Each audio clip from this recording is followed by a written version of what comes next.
السلام علیکم ورحمۃ اللہ وبرکاتہ۔ بسم اللہ الرحمن الرحیم۔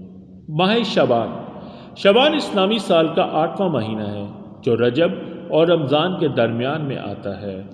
شعبان کا لفظی مطلب شعب سے نکلا، جس کے معنی ہے جدا جدا ہونا، پس منظر۔ عرب کے لوگ اس مہینے میں پانی کی تلاش میں پھیل جاتے تھے، اسی لیے اس مہینے کو شعبان کہتے ہیں۔ شعبان کی فضیلت: اس مہینے میں آپ صلی اللہ علیہ وآلہ وسلم کثرت سے روزے رکھتے تھے، سوائے آخری چند ایام کے۔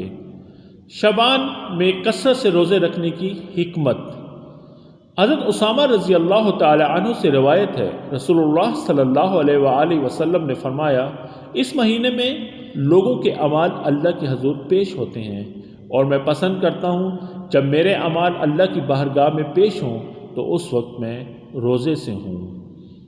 اعمال کی پیشی: اللہ کی بارگاہ میں فرشتے ہمارے اعمال پیش کرتے ہیں۔ ہمارے اعمال 3 بنیادوں پر اللہ کی بارگاہ میں پیش کیے جاتے ہیں۔ ایک، روزانہ کی بنیاد پر۔ صحیح بخاری کی روایت ہے، فجر اور عصر کے وقت جب فرشتے اللہ کے حضور پیش ہوتے ہیں تو اللہ تعالیٰ پوچھتا ہے، تم نے میرے بندے کو کس حال میں چھوڑا؟ فرشتے کہتے ہیں کہ جب ہم چھوڑ کر آ رہے تھے تو نماز میں مشغول تھے، اور جب ان کے پاس پہنچے تب بھی وہ نماز پڑھ رہے تھے۔ تو ہفتہ وار کی بنیاد پر آپ صلی اللہ علیہ وآلہ وسلم نے فرمایا، ہر پیر اور جمعرات کو انسان کے اعمال اللہ کی بارگاہ میں پیش ہوتے ہیں۔ 3، سالانہ بنیاد پر۔ ماہ شعبان وہ مہینہ ہے جس میں انسان کے اعمال سالانہ بنیاد پر اللہ کے حضور پیش کیے جاتے ہیں، اسی لیے آپ صلی اللہ علیہ وآلہ وسلم شعبان میں کثرت سے روزے رکھتے تھے۔ ماہ شعبان کی عبادات: ماہ شعبان کی عبادات میں فرض عبادت کے علاوہ کثرت سے نفلی روزے رکھنا ہے۔ آپ نبی صلی اللہ علیہ وآلہ وسلم کے عمل سے ثابت ہے۔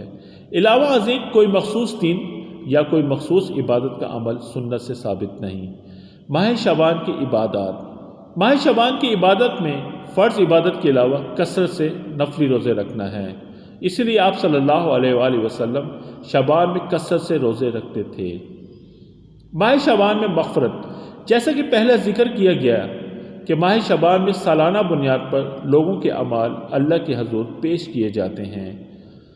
اللہ تبارک و تعالی ہر مسلمان کی بخشش کر دیتے ہیں، ماں سوائے ان کے جنہوں نے شرک کیا ہو، اور ایسے انسان کے جو کسی مسلمان کے لیے اپنے دل میں کینہ اور بغض رکھتا ہو۔ ماہ شعبان میں ہونے والی بدعات: 1، 15 شعبان کو عبادت اور روزے کے لیے مخصوص کرنا۔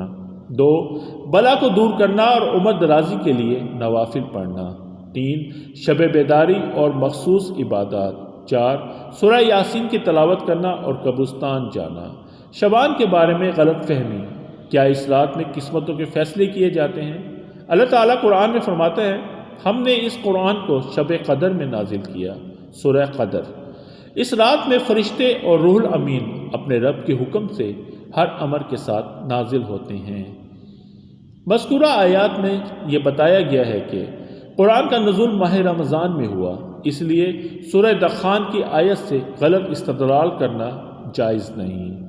ماہ شعبان میں کرنے والے کام: فرض عبادت کے علاوہ کثرت سے روزے رکھنا اور سنت پر عمل کرنا ہے۔